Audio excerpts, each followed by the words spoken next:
donde vamos a ver la metodología para el diseño de una red de distribución. El objetivo que tiene... Cierren su micrófono. El objetivo que tiene la presente unidad es de poner a disposición de los estudiantes una metodología que les permita el diseño de una red de distribución.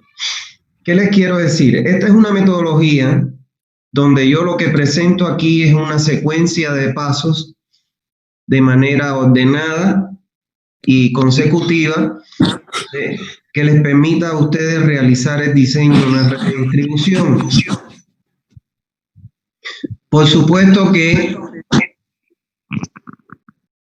dentro de esta metodología vamos a encontrar en algunos pasos, en los pasos de ella, vamos a encontrar las metodologías que ya vimos para cada uno de las partes componentes de una red de distribución, lo que no lo vamos a repetir, por supuesto, porque ya las vimos, esa metodología. Entonces vamos a ver esta metodología que viene a agrupar todo lo que hemos estudiado hasta el momento. Bueno, ¿qué información nosotros vamos a requerir para diseñar un sistema de distribución de agua potable?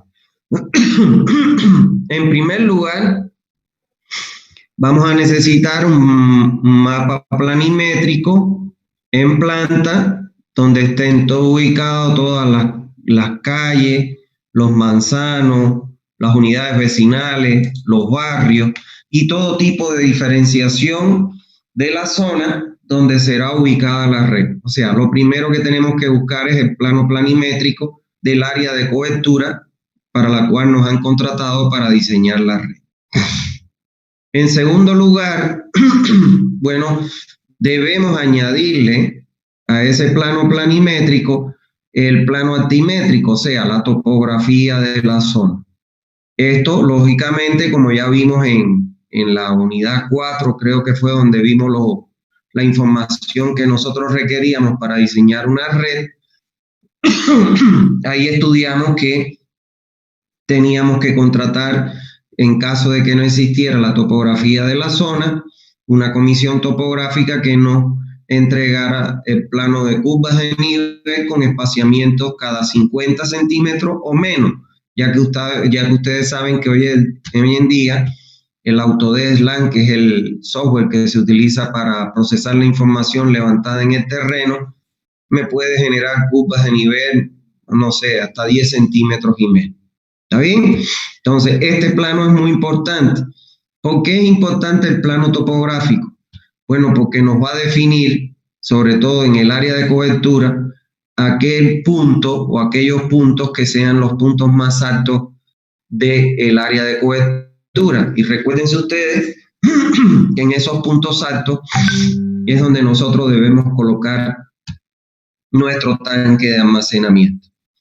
Bueno, por otro lado, necesitamos la información sobre los niveles freáticos en la zona de cobertura. O sea, ya ustedes saben de aquella unidad que vimos, de que es importante los niveles freáticos porque para saber tomarlos en cuenta en caso de que fueran a alcanzar las zanjas de excavaciones, pues entonces hay que tomar en cuenta el poder extraer esa agua para que se realicen los trabajos en seco.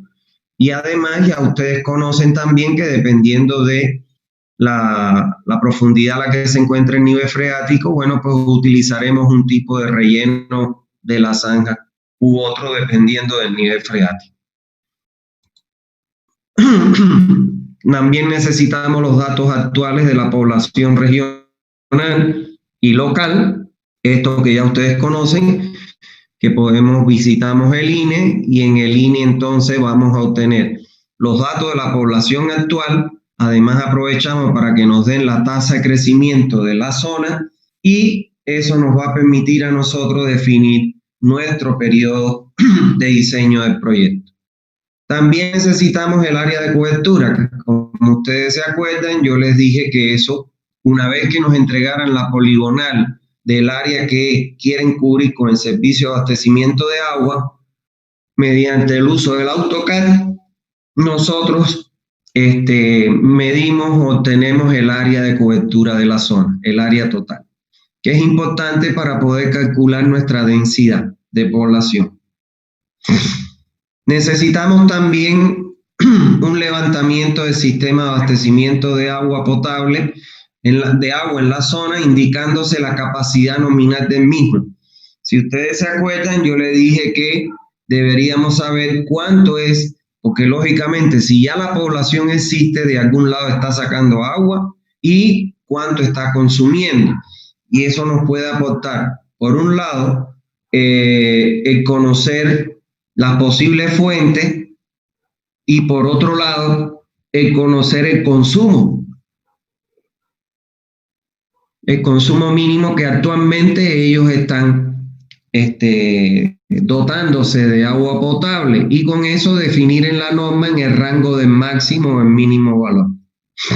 En el noveno paso, debemos hacer un levantamiento de las condiciones sanitarias de la localidad. Si se recuerdan, esto se refiere a que debemos ver dónde es que ellos disponen sus aguas residuales, porque no nos olvidemos que si la disposición la hacen a las cunetas de las calles, como suele ocurrir en donde no haya alcantarillado, nosotros vamos a colocar nuestra red 80 centímetros más abajo de esa cuneta y que cualquier rotura que sufra nuestra red de agua potable se pueden contaminar las dos aguas y por supuesto generar o desatar enfermedades de origen hídrico. Si ustedes se recuerdan, yo les dije que esto no era para resolver el problema de la disposición de las aguas residuales, sino para advertir el riesgo que corren nuestras instalaciones de ser contaminadas si es que no se adoptan medidas en contra de esa disposición. En el décimo punto, que necesitamos conocer los datos de la economía regional y local. O sea, de cuántos recursos, cuántos son los ingresos per cápita por familia, porque nosotros vamos a tener que diseñar un sistema cuyas familias que van a ser favorecidas puedan cumplir o puedan pagar el servicio que se le va a prestar. Entonces, esta información también es muy importante. Necesitamos tener datos generales de la localidad relacionados con el clima, la temperatura, la hidrología, la vegetación, geomorfología e infraestructura. Estos son datos que nos van a servir o a ayudar por ejemplo, en los cálculos de la fuente, de los volúmenes que nos puede entregar la fuente, el hecho de la vegetación y las infraestructuras en extendido de las tuberías, etcétera, como tal. Bueno, también necesitamos información acerca de las normas técnicas del lugar donde vamos a construir el sistema de distribución. O sea, siempre nosotros vamos a tener que tener en mano las normas técnicas, porque las normas técnicas son las que me norman el funcionamiento o me rigen el funcionamiento de una red, ya que me dan, por ejemplo, las velocidades, las presiones, las profundidades a que se colocan, los lugares específicos donde deben pasar las redes, etc. También vamos a requerir información acerca de las instalaciones que estén soterradas en la zona, tales como gas, electricidad, teléfonos, entre otros. No olvide que si ya esas redes están enterradas, entonces la nuestra es nueva. Y bueno, eso nos puede llevar a hacer cambios en cuanto al trazado de nuestro sistema de distribución, evitando que las conexiones cruzadas con estas otras que están soterradas ya en el terreno. Necesitamos además información completa de las características del suelo donde se va a construir la red. O sea, esto es muy importante. ¿Por qué? Porque no es lo mismo, por ejemplo, el costo de excavación en arena que el costo de excavación en roca. Entonces, a la hora de presupuestar la ejecución de la obra, el presupuesto general, debemos tomar en cuenta los costos reales que nosotros vamos a tener a la hora de ejecutar nuestra instalación. Debemos identificar también a los usuarios de la red. ¿A quién está dirigido nuestro servicio o nuestra red de distribución? A los usuarios, que son los que van a consumir nuestras aguas. Entonces nosotros debemos, en todo el área de cobertura, y si se recuerdan, yo les dije que eso normalmente le decíamos al topógrafo que va a pasar por todas las calles, que donde nos ponga un consumo diferente a un domicilio nos indique, por ejemplo, una escuela, hay un restaurante, hay un hotel, etcétera, para que nosotros podamos definir los usuarios, si son comerciales, industriales, institucionales, como tales, ¿no? Porque son o domiciliarios, que son los usuarios que normalmente nosotros dotamos agua en un área de cobertura. Bueno, con toda esa información que no solo le hice recuerdo, porque ya eso lo vimos en una unidad que la estudiamos a profundidad, toda esa información, fíjense ustedes que hay algo que les quiero transmitir que es muy importante. O sea, no podemos meternos a hacer el diseño de una red de distribución de agua si no conocemos esa información, señores. Porque si nos inventamos la información, lo que nos puede pasar es que no nos funcione el sistema que diseñamos.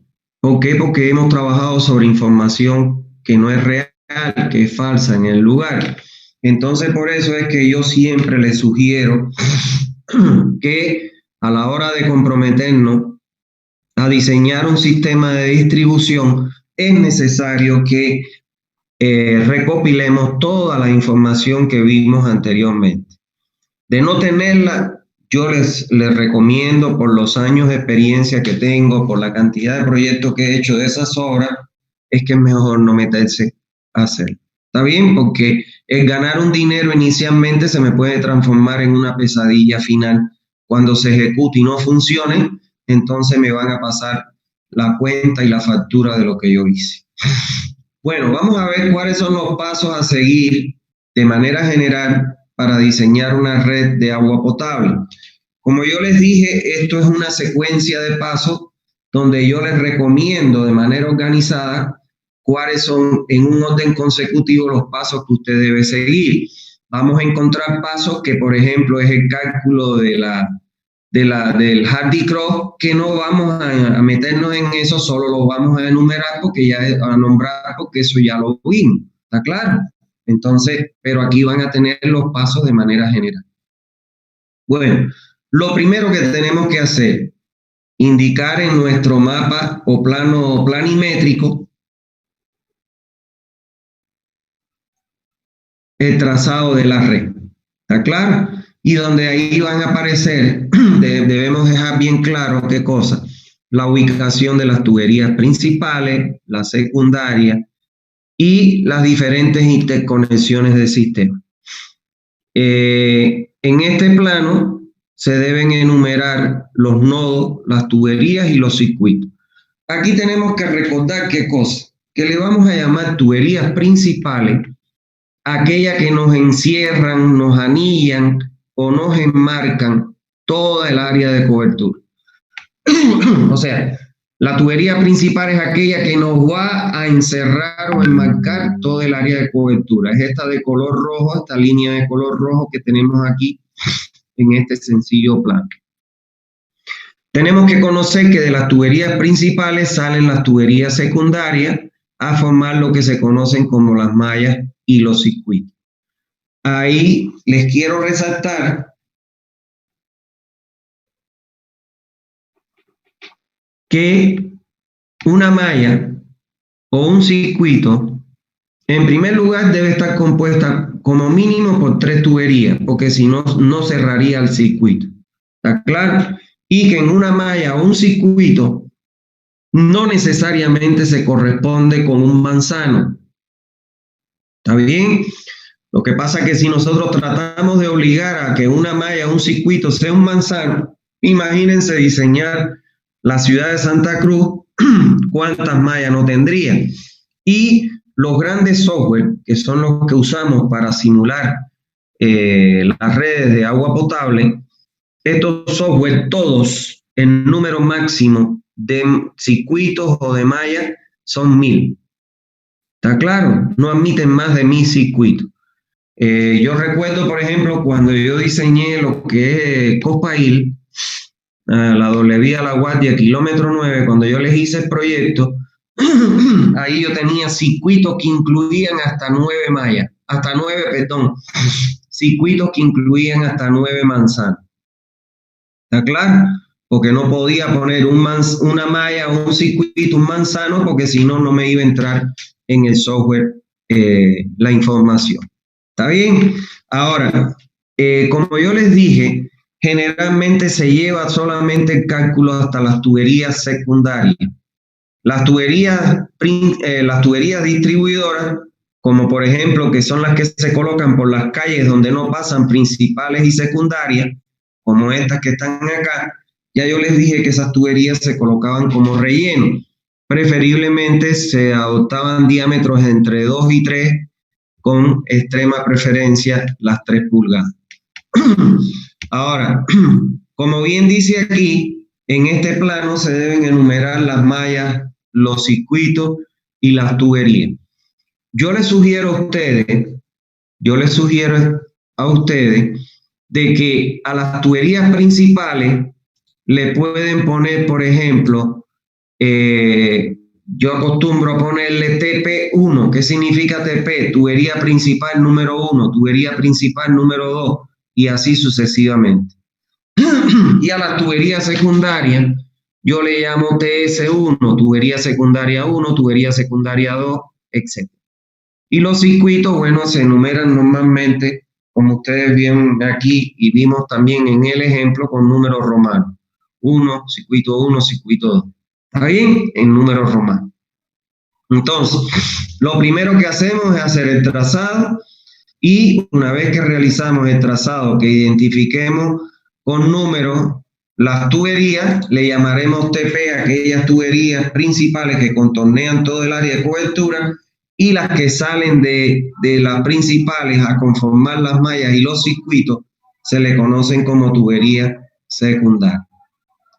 Bueno, en el segundo paso vamos a indicar en el plano de trazado de la red la ubicación de las válvulas de regulación, de las ventosas, así como de los lugares de ubicación de los hidrantes.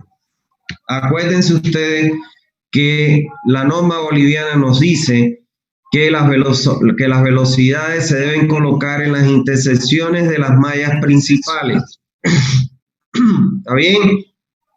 Y bueno, ya ustedes se acuerdan que dependiendo de si la densidad era mayor o igual que 250 habitantes por hectárea o menor a las 250, las válvulas se colocaban entre 800 y 1500 metros.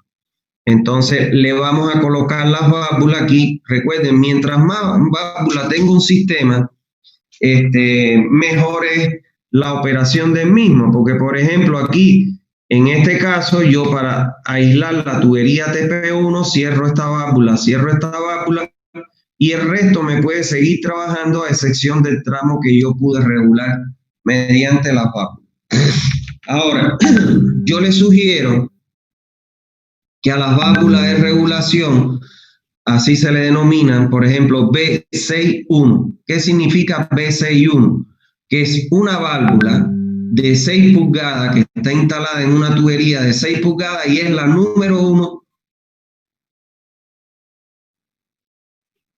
es la válvula número 1 de 6 pulgadas. Aquí está la válvula de 6 pulgadas número 2 y así sucesivamente. Ahora, en el caso de los hidrantes, ustedes saben que se colocan en las esquinas de las calles y según la norma boliviana se recomiendan colocar cada 500 metros. Y la bibliografía especializada recomienda colocar uno cada 100, o sea, en cada calle. Lógicamente que la norma dice que cada 5 cuadras coloque un hidrante y es por un problema de economía. Pero los hidrantes, lo ideal es que estén disponibles por cuadra. Pero bueno, uno puede cumplir con la norma y nadie le puede decir nada. Los hidrantes se colocan en las aceras para evitar que el tráfico vehicular los pueda golpear y romper. Y en la conexión del hidrante, desde la red hasta la hidrante, se coloca lo que se conoce como una válvula de hidrante, que va enterrada en la acera y es para evitar de que, bueno, personas inescrupulosas puedan abrir el hidrante y empezar a botar agua. Las válvulas hidrantes le ponemos BH1, BH2.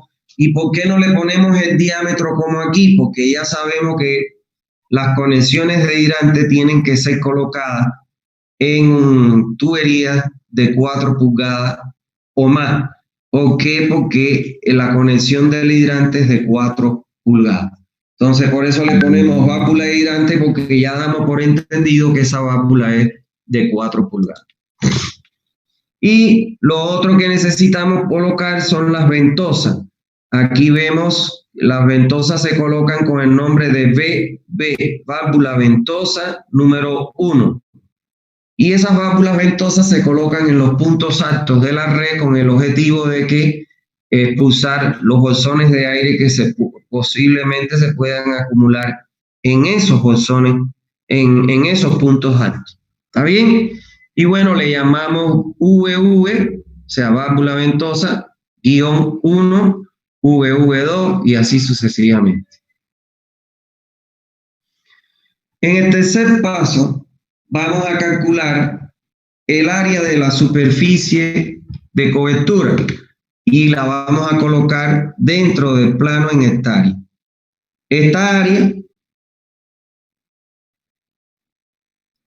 como ya les dije, se entra en AutoCAD, porque los planos se construyen en AutoCAD, se pisa la paleta de área, se pisa en el 1, por ejemplo, se va hasta el 2, al 6, al 5, y se cierra en el 1 y automáticamente me da el área. Y el área la debo expresar en hectárea como vemos acá. ¿Está bien? En el cuarto paso, debemos definir los criterios básicos para el diseño. Estos criterios básicos ya nosotros los estudiamos en clases anteriores. Por ejemplo, la población actual la sacamos del INE. El periodo de diseño, entramos en la tabla de la norma boliviana con la población actual y definimos nuestro periodo de diseño que esté. La población de diseño la calculamos ¿cómo? Bueno, la calculamos de acuerdo al lugar donde nos encontremos. Está bien, en este caso la calculamos en Santa Cruz. La población futuro de diseño se calcula por la fórmula de crecimiento geométrico, que es la que más se simula el funcionamiento, o sea, el crecimiento poblacional. Esta la calculamos, la población de diseño. El área total de cobertura, bueno, lo vimos en el paso anterior, la sacamos del AutoCAD. La densidad de población la vamos a obtener dividiendo la población de diseño entre el área total para obtener los habitantes por hectárea. Los tipos de consumidores de agua, eso ya ustedes saben que, bueno, durante los estudios que hicimos preliminares, ahí ya nosotros sabemos cuáles son los consumidores de agua que vamos a tener, si son domicilio, comercio, industrias, instituciones, etc. En relación con la dotación media diaria de uso domiciliar, esa vamos a entrar en la tabla que nos da la norma. Si ustedes se acuerdan,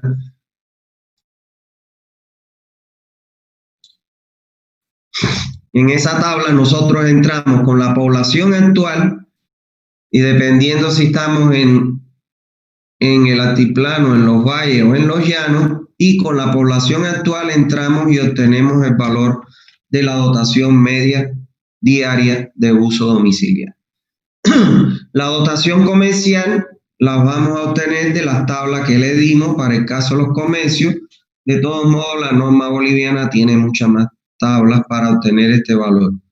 La dotación institucional, igual vamos a entrar en las mismas tablas en la que corresponden a la parte de la de las industrias, perdón, porque la convención institucional están juntas, y la de las industrias, vamos a entrar en las tablas correspondientes a las industrias.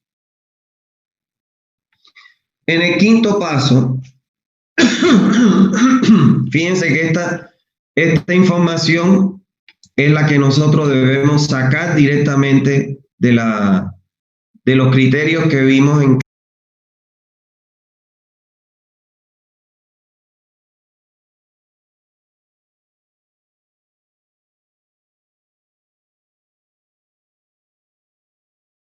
entonces, ya con esta información, en el quinto paso, lo que vamos a hacer es a calcular los consumos de agua de la red de distribución por tramos de tubería.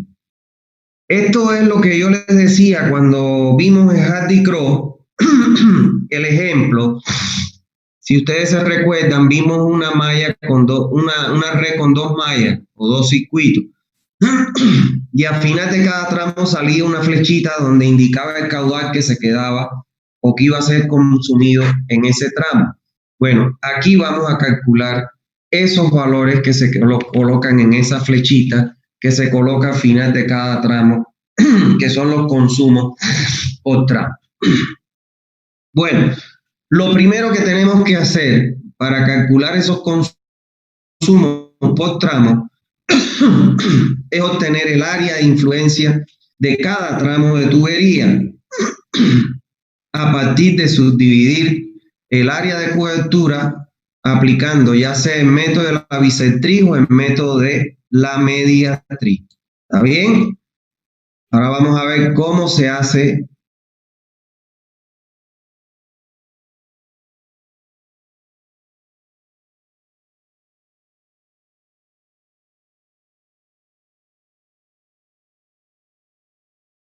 Bueno, lo primero que tenemos que saber en qué consiste el método de la bisectriz y el método de la mediatriz. El método de la bisectriz, que es el que nosotros vamos a usar, dicho sea de paso, se dice que una línea es la bisectriz de un ángulo cuando lo divide en dos ángulos iguales.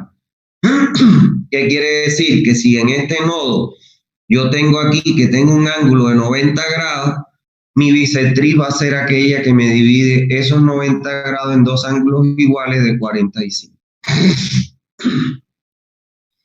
El método de la mediatriz se dice que una línea es la mediatriz de un segmento, de este segmento AB, cuando lo divide en dos partes iguales el segmento.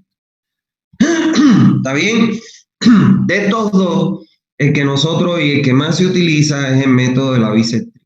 Entonces, ese es con el que vamos a trabajar. Para efectuar, si ustedes se recuerdan, fíjense ustedes aquí que esta era la red que nosotros habíamos trazado. Estas tuberías en rojo eran las tuberías principales y esta tubería en azul es la tubería secundaria. O sea que tenemos una red con dos circuitos.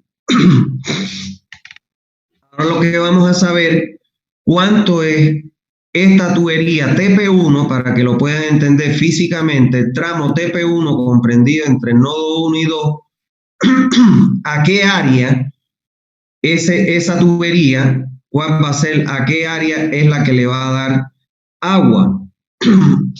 ¿Está bien? ¿Qué área de la red es la que va a dotar con agua ese tramo? Entonces, si aplicamos el método de la bisectriz, podemos decir acá, por ejemplo, este método lo vamos a aplicar por mallas o circuitos. A ver, en el nodo 1, supongamos que en el nodo 1 tenemos 90 grados. ¿Está claro?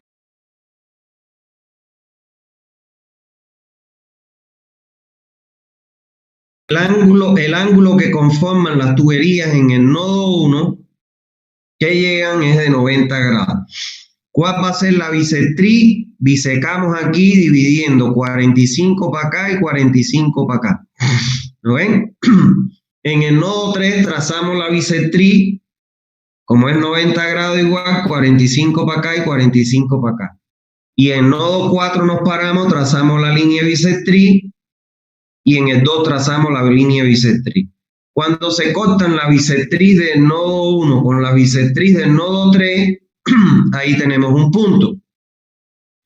Cuando se corta la bisectriz del nodo 2 con la bisectriz del nodo 4, ahí tenemos otro punto. Y unimos con una línea recta esos dos puntos. ¿Está claro? O sea que bisecamos aquí hasta que se corten y obtenemos un punto. Bisecamos aquí hasta que se corten y obtenemos otro punto. Unimos ambos puntos con una línea recta y ya está definido para cada tubería comprendida en el circuito 1 su área de influencia o de aportación. ¿Está claro? Por ejemplo, para la tubería principal 1, esta va a ser, aquí le estoy siguiendo con el cursor, esta va a ser su área de la cual ella va a dotar con el agua que viene por esta tubería. En la tubería principal TP2, este triángulo va a ser su área de influencia. Ahora, en la tubería TS1, como nosotros tenemos acá domicilios aquí y enfrente tenemos estos otros domicilios, entonces el área que va a abastecer la tubería TS1 es esta área que está aquí más esta otra área que está acá. ¿Está bien? Entonces, así es como hacemos la subdivisión. Si esto fuera, por ejemplo, me pueden decir, no sé, un pico de plancha, y el pico de plancha tiene 30 grados, entonces lo divido, 15 para un lado y 15 para el otro. ¿Está bien? De esa manera es que se realiza esa subdivisión. Ahora, en el segundo paso, vamos a determinar el área de influencia de cada tramo, porque lo que nosotros queremos saber es esa área. Entonces, para determinar esa área, en el plano, como nosotros dibujamos en AutoCAD, entonces desplegamos, hacemos clic en la paleta de área y entonces nos paramos en este punto, nos trasladamos hasta este, nos trasladamos hasta este otro y cerramos en uno y automáticamente el AutoCAD nos despliega ese valor del área. Nos lo da en metros, ya ustedes saben que una hectárea es 10 a la 4 metros y entonces lo expresamos en hectáreas. ¿Está bien?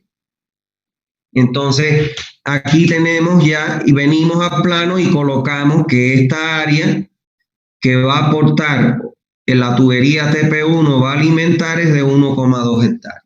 Y lo mismo hacemos con todas las áreas. ¿Está bien? ¿Por qué es importante obtener esta área?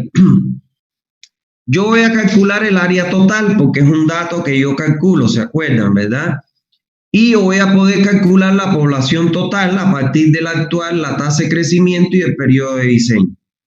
Y voy a calcular una densidad de población dividiendo la población total entre esa área total. Entonces, yo voy a poder multiplicar los habitantes por hectárea de la dotación por las hectáreas y me va a decir qué cosa, cuántos habitantes se van a ver beneficiados con el agua que va a conducir la tubería TP1. Porque ese es el propósito, llegar a la población futura por tramo, para poder calcular ahí la dotación media, que es la población futura por caudal medio diario, perdón, que es la población futura por la dotación futura.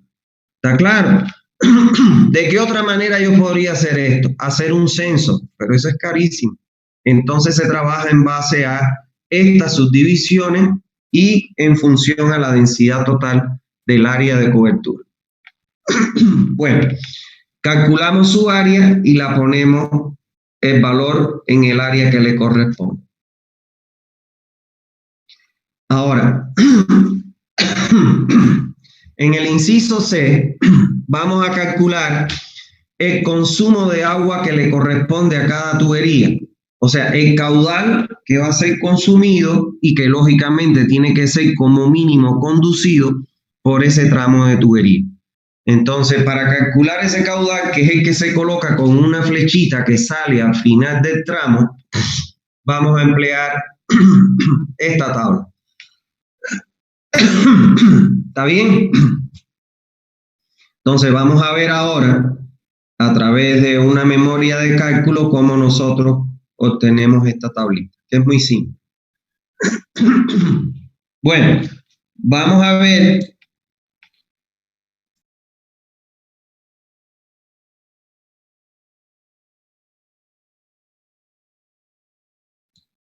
Vamos a ver cómo se calcula esta tabla. Bueno, en la columna número 1 vamos a colocar todos los tramos que componen nuestra red. Entonces, fíjense ustedes acá, aquí tenemos el primer tramo, le vamos a poner la tubería, el nombre de la tubería. En este caso es TP1. El segundo tramo vamos a poner TP2, TP3, TS1, TP4, TP5 y TS6. Y así lo vamos a ir poniendo todos los tramos, las tuberías que tienen la red. En la columna 2 y 3 vamos a colocar en la 2 el nodo inicial del tramo y en la 3 vamos a colocar el nodo final del tramo. Miren acá, para la tubería TP1, que es el tramo 1, ¿cuál es su nodo inicial? Nodo 1 y nodo final, nodo 2. Aquí está. Para la tubería TP2, nodo inicial, nodo 1, nodo final, nodo 3. Mírenlo aquí. La tubería TP3, nodo inicial, nodo 2, nodo final, nodo 4. Y la TS1, nodo inicial, nodo 3 y nodo final, nodo 4. ¿Está bien? Y así levantamos todos los tramos de tuberías que componen nuestra red de distribución que hemos trazado y queremos diseñar. Bueno, en la columna número 4 vamos a colocar el valor del área de influencia de cada tramo y que calculamos en el paso 5B a través del uso del AutoCAD. Por ejemplo, el tramo TP1, comprendido entre el nodo 1 y nodo 2, el área de influencia, el área que le va a dar agua a esa tubería es de 1,2 hectáreas. Venimos aquí y colocamos 1,2 hectáreas.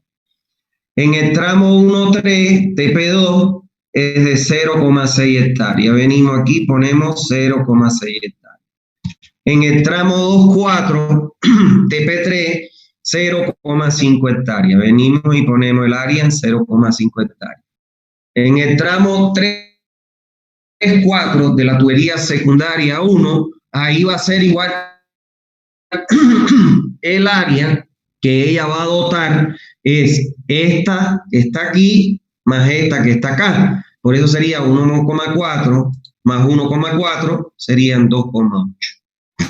¿Está bien? Entonces, eso es lo que colocamos en la columna 4. En la columna 5 vamos a calcular ahora la población futura, porque ese era el propósito de obtener, ese es el propósito de obtener estas áreas, para poder calcular para este tramo, por ejemplo, 1,2, cuánto es la población futura que va a entrar en ese tramo de acuerdo a la densidad total del área de cobertura. Nosotros la densidad la calculamos a partir de dividir la población futura entre el área total de cobertura.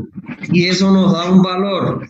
Ahora, cuando nosotros aquí dejamos la población futura, va a ser igual a ¿quién? A la densidad multiplicado por el área del tramo. Entonces, aquí yo voy a calcular, por ejemplo, para la tubería principal 1, voy a calcular la densidad densidad, que es un solo valor, cierren el micrófono, porfa, cierren el micrófono.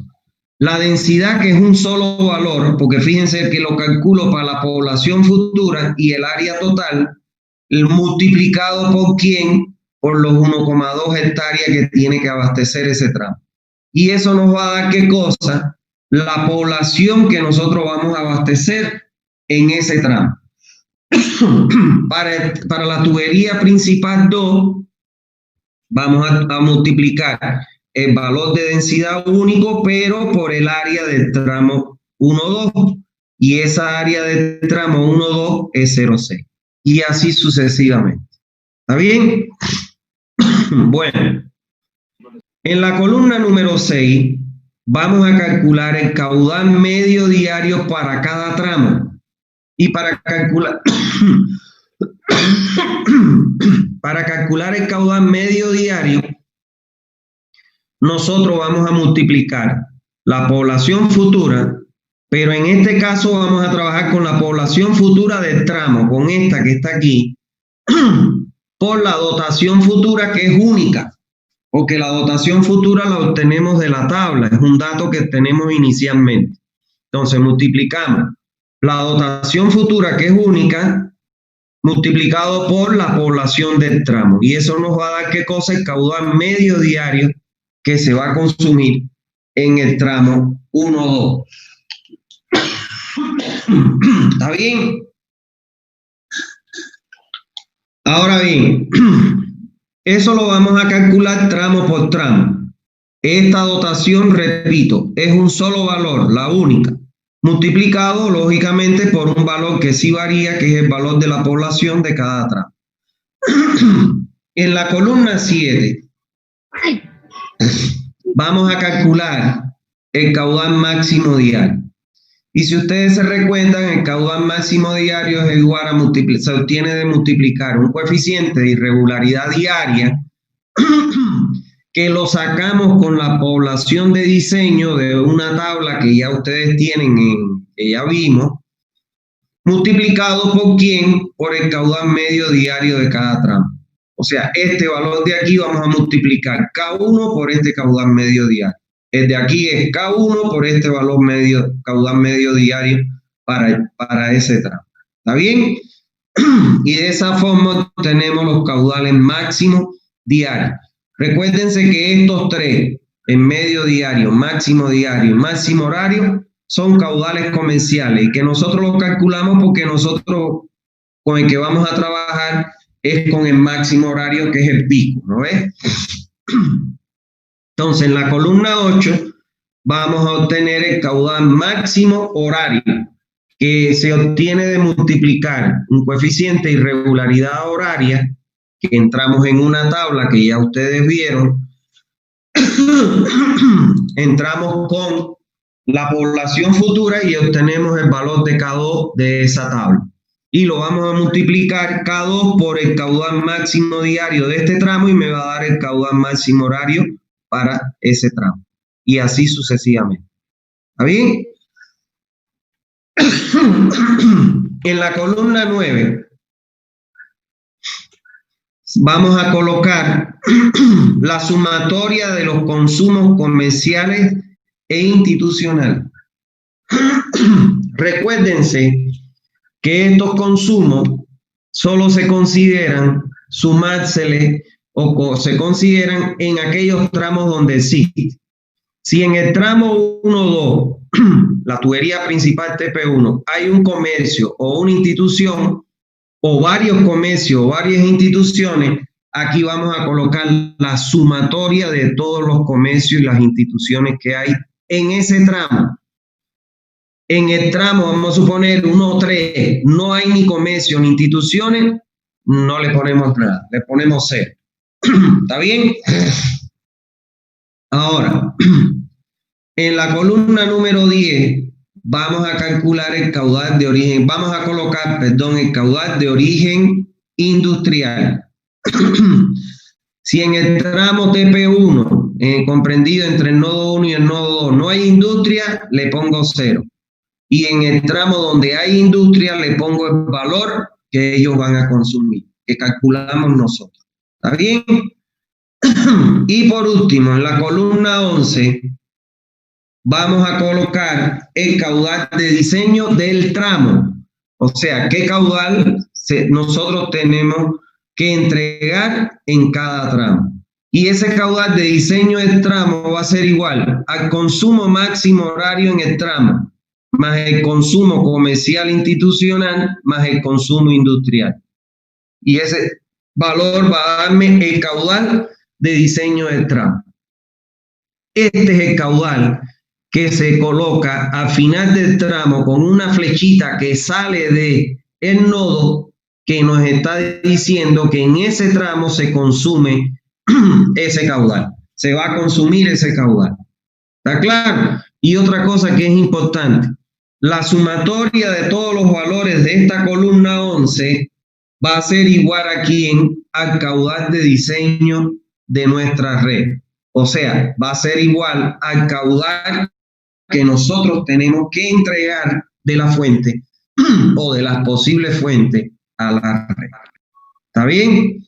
Entonces, ya una vez que calculamos esos caudales por tramo, o sea que serían el caudal de diseño del tramo, venimos al tramo 1, 2 y indicamos con una flecha el caudal del tramo 1, 2 que obtuvimos aquí, el caudal de diseño del tramo. ¿Está bien? Cuando venimos al tramo 1, 3, aquí colocamos el caudal de diseño que se tiene que entregar desde 1 hasta 3. Y cuando venimos acá al nodo 4, fíjense ustedes, el nodo 4 es el nodo final del tramo 2, 4 y es el nodo final del tramo 3, 4. Por ende, el caudal que vamos a indicar que sale con una flechita aquí sería la suma del caudal del nodo 2, 4 más la suma del caudal del nodo 3, 4. Y aquí indicamos la suma. ¿Está bien? En aquellos nodos en que concurran los aportes de dos tuberías, se suman y se colocan con una flechita que salen detrás.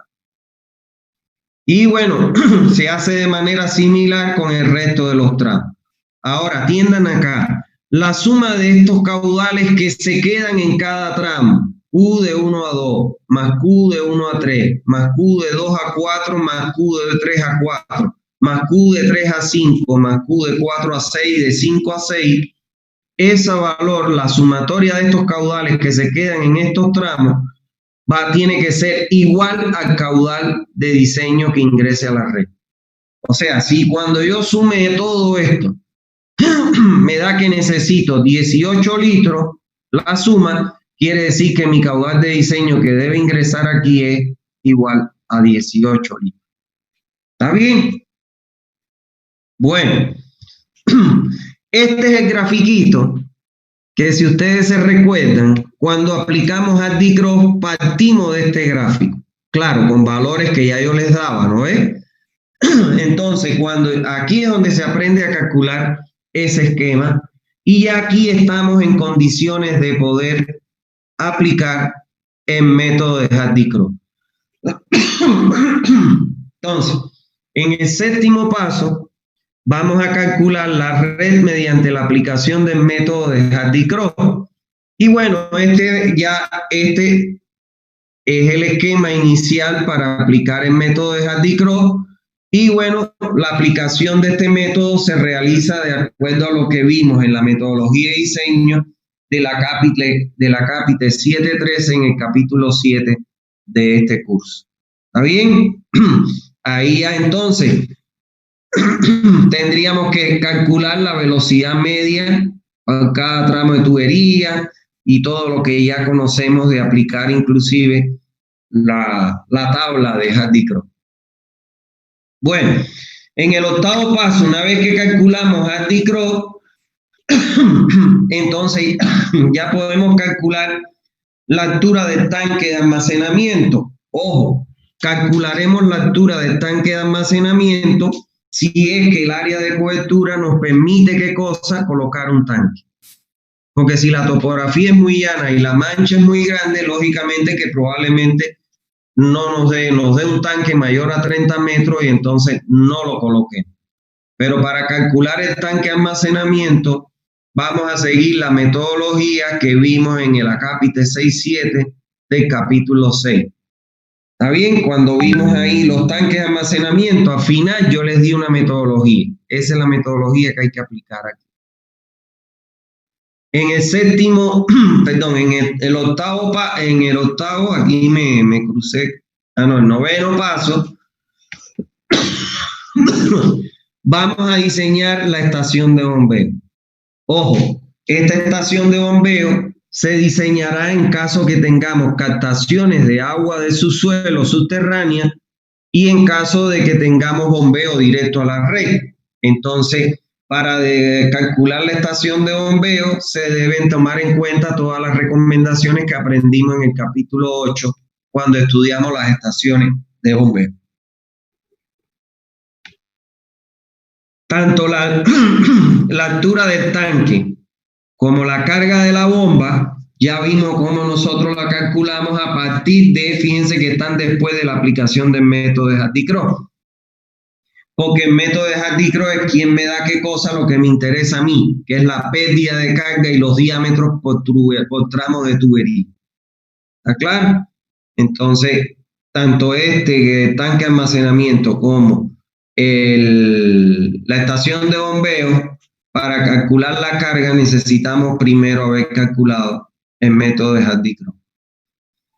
En el 10º paso, voy a diseñar la tubería de aducción en caso que existiera. Y este diseño se realiza siguiendo las recomendaciones que se dan en el capítulo 10 y que vimos no hace mucho. ¿Está bien? En el 11º paso, ya entonces lo que presentamos son las conclusiones de nuestro diseño que hemos hecho. Y ahí, ¿qué debemos incluir? Bueno, toda la información que está relacionada con el diseño. O sea, la aplicación de la metodología con los diferentes pasos correspondientes al diseño de la red. Los planos necesarios para la ejecución del proyecto, los planos en planta, los planos de perfiles y todos los planos de detalle que sean necesarios. ¿Está bien? Las recomendaciones constructivas, o sea, hay que colocar ahí las recomendaciones constructivas, los materiales que se van a usar para cada material, cómo se debe trabajar, etcétera, etcétera, etcétera. Además de las recomendaciones constructivas, tenemos que poner las recomendaciones de operación del sistema diseñado. ¿Qué significa eso? Bueno, pues ahí nosotros pondremos todas las recomendaciones de lo que hemos diseñado. ¿Cuáles son esas recomendaciones? Cada qué tiempo, en el caso de si existiera una planta, cada qué tiempo hay que limpiar los dispositivos, cada qué tiempo hay que purgar los tramos de tubería que terminen con un tapón, etcétera. Todas esas recomendaciones de operación que vamos a ver más adelante. Y además se deben colocar los cómputos métricos y el presupuesto general del proyecto. Esto es importante porque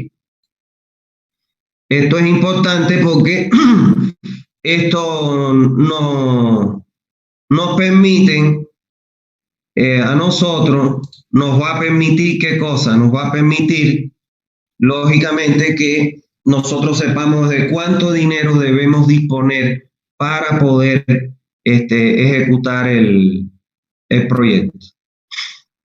Y listo.